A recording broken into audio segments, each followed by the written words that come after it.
Tiffin సెంటర్‌లో ఇడ్లీతో ఇచ్చే ఈ పల్చటి చట్నీకి అంత కమ్మని టేస్ట్ ఎలా వస్తుందో చాలా మందికి తెలియదు.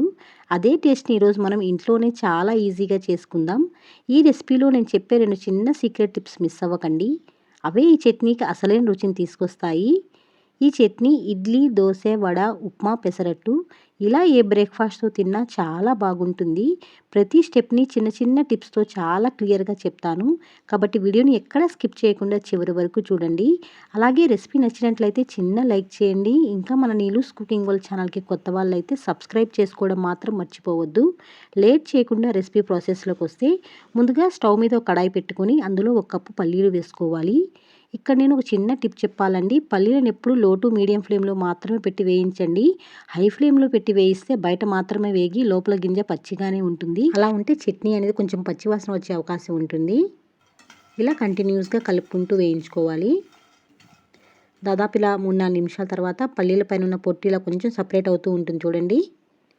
ఇలా వేగిన ఈ పల్లీలని ఒక 2 పల్లీలు తీసుకొని చేత్తో ఇలా చక్కగా నలిపితే దాని పైన ఉన్న పొట్టు అనేది ఇలా సెపరేట్ అవుతుంది చూడండి. ఇలా వేగితే సరిపోతుంది.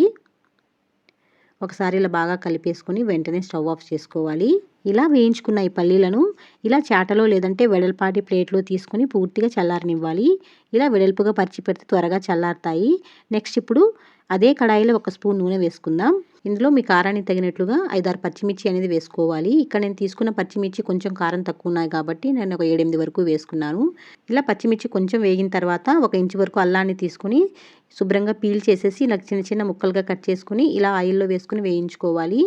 అల్లం కూడా కొంచెం పచ్చివాసన పోయేంత వరకు వేయించుకున్న తర్వాత ఫ్రెష్గా ఉండే పుదీనా అలాగే కొద్దిగా కరివేపాకు కూడా వేసుకోవాలి. ఇలా ఈ పల్చటి చట్నీలో పుదీనా వేయడం వల్ల ఫ్లేవర్ అయితే చాలా బాగుంటుందండి. అలాగే కరివేపాకు కూడా కలవడంతో టేస్ట్ ఇంకా కమ్మగా వస్తుంది. వీటిని ఆయిల్లో కొద్దిసేపు ఇలా ఫ్రై చేసుకోవాలి. ఇప్పుడు ఇందులోకి ఒక పావు స్పూన్ వరకు జీలకర్ర కూడా వేసి ఈ జీలకర్ర, పచ్చిమిర్చి, అల్లం ముక్కలు ఇలా కొద్దిసేపు ఇలా వేయించుకోవాలి. చివరగా 1 కప్పు పుట్నాల పప్పు వేసుకోవాలండి. అదే మనం చట్నీ చేసుకుంటాం కదా అదే పప్పు. ఇలా పుట్నాల పప్పు కూడా వేసిన తర్వాత మరీ ఎక్కువసేపు ఫ్రై చేయాల్సిన అవసరం లేదండి. ఒక అర నిమిషం పాటు ఇలా కలుపుకుంటే సరిపోతుంది. వీటినన్నింటినీ బాగా ఇలా వేయించుకున్నాం కదా.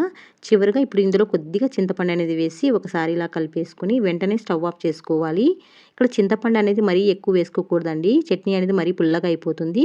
కొద్దిగా వేసుకుంటే సరిపోతుంది. వీటిని ఇప్పుడు పక్కకి దించేసి పూర్తిగా చల్లారనివ్వాలి. ఈలోపు పల్లీలు కూడా చక్కగా ఇలా చల్లారిపోయి ఉంటాయండి. వీటిని చేత్తో ఇలా మెల్లగా నలిపితే దానిపైన ఉన్న పొట్టు అనేది ఇలా ఈజీగా వచ్చేస్తుంది. ఇలా పల్లీల పైన ఉన్న పొట్టు మొత్తాన్ని ఇలా క్లీన్ చేసేసుకున్నాం కదా. ఇక్కడ ఒక చిన్న సీక్రెట్ టిప్ చెప్పాలండి. చాలామంది పల్లీలను శుభ్రం చేసుకున్న తర్వాత అలానే మిక్సీ జార్లో వేసేసుకొని చట్నీ చేసుకుంటూ ఉంటారండి. కానీ అలా చేయొద్దు. పల్లీలను చేత్తో నలిపిన తర్వాత కిందకి సన్నటి నూకలా వస్తుంది కదా, దాన్ని వీలైనంత వరకు తీసేయండి. ఎందుకంటే ఆ నూక అలానే ఉంటే చట్నీలో కొద్దిగా చేదొచ్చే అవకాశం ఉంటుంది. అదే దాన్ని తీసేస్తే చట్నీ టేస్ట్ అయితే చాలా కమ్మగా ఉంటుందండి. ఒకసారి ఈ టిప్ ఫాలో అయ్యి చూడండి. మీకే టేస్ట్లో తేడా అనేది తెలుస్తుంది. ఇలా క్లీన్ చేసుకున్న ఈ పల్లీల్ని ఒక బౌల్లో తీసి పక్కన పెట్టేసుకోవాలి. ఈలోపు చక్కగా పుట్నాలు, పచ్చిమిర్చి కూడా చల్లారిపోయి ఉంటాయి కదా, వీటిని ఒక మిక్సీ జార్లో వేసుకోవాలి. అలాగే మనం శుభ్రం చేసి పెట్టుకున్న పల్లీలను కూడా అదే మిక్సీ జార్లోకి వేసుకోండి. ఇప్పుడు ఇందులోకి రుచికి సరిపడినంత ఉప్పు అనేది వేసుకోవాలి. ఇక్కడ మరొక చిన్న టిప్ చెప్పాలండి. చిన్నగా ఉండే ఉల్లిపాయలు ఉంటాయి కదా, మన సాంబార్ ఉల్లిపాయలు అంటూ ఉంటాం. అవి ఉంటే ఒక 2, 3 వేసుకోండి. లేదా ఇంట్లో మనం రెగ్యులర్గా వాడుకునే ఉల్లిపాయనైనా ఇలా కొంచెం పెద్ద ముక్కలుగా కట్ చేసి వేసుకోండి. ఇలా పచ్చి ఉల్లిపాయలు వేసి చట్నీ చేయడం వల్ల ఈ చట్నీ చాలా మంచి రుచి వస్తుందండి. అలాగే టిఫిన్ సెంటర్లో తిన్నట్లు ఒక డిఫరెంట్ ఫ్లేవర్ అనేది వస్తుంది. తప్పకుండా ఒకసారి వేసి ట్రై చేసి చూడండి. ఇప్పుడు వీటిని నీళ్ళేమి వేయకుండా ఒకసారి ఇలా కచ్చాపచ్చా గ్రైండ్ చేసుకొని అడుగు నుంచి ఒకసారి ఇలా కలిపేసుకోవాలి. ఇప్పుడు ఇందులోకి ఒక చిన్న బెల్లం ముక్క కూడా వేసుకోవాలండి. ఇక్కడ చిన్న టిప్ చెప్పాలండి. ఇలా కొద్దిగా బెల్లం వేయడం వల్ల చట్నీ టేస్ట్ ఇంకా చాలా బాగా ఎన్హాన్స్ అవుతుందండి. తీపిగా అనిపించదు, కానీ అన్ని రుచులు చక్కగా బ్యాలెన్స్ అవుతాయి. టిఫిన్ సెంటర్ల వాళ్ళు కూడా చాలా చోట్ల ఇలా కొద్దిగా బెల్లం వేస్తారండి.